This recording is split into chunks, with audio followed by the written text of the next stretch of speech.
ইরানের ২৮ ফেব্রুয়ারি দিনটি এখনও মধ্যপ্রাচ্যের আকাশে ভারী হয়ে আছে। মার্কিন ইসরায়েলি হামলায় ইরানের সর্বোচ্চ ধর্মীয় নেতা আয়াতুল্লাহ আলী খামেনির মৃত্যুর পর বিশ্ব রাজনীতিতে শুরু হয়েছে নতুন অস্থিরতা। আর সেই প্রেক্ষাপটে সামনে এলো ইরানের অন্যতম মিত্র রাশিয়ার অবস্থান। রাশিয়ার প্রেসিডেন্ট ভ্লাদিমির পুতিন খামেনির মৃত্যুকে সরাসরি আখ্যা দিয়েছেন নিষ্ঠুর হিসেবে।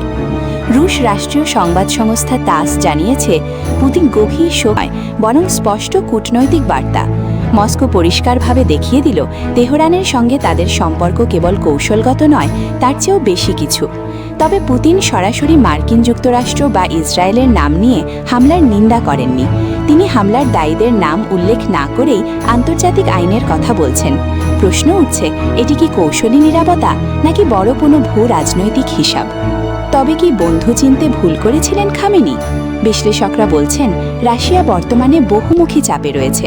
ইউক্রেন যুদ্ধ, পশ্চিমা নিষেধাজ্ঞা, নেটোর বিস্তার। এই পরিস্থিতিতে মস্কো সরাসরি ওয়াশিংটনের সঙ্গে সংঘাতে যেতে চাইছে না, কিন্তু একই সঙ্গে ইরানকে হারানোর ঝুঁকিও নিতে পারছে না। খামেনির মৃত্যুতে রাশিয়ার এই প্রতিক্রিয়া তাই অনেকটাই ভারসাম্যপূর্ণ।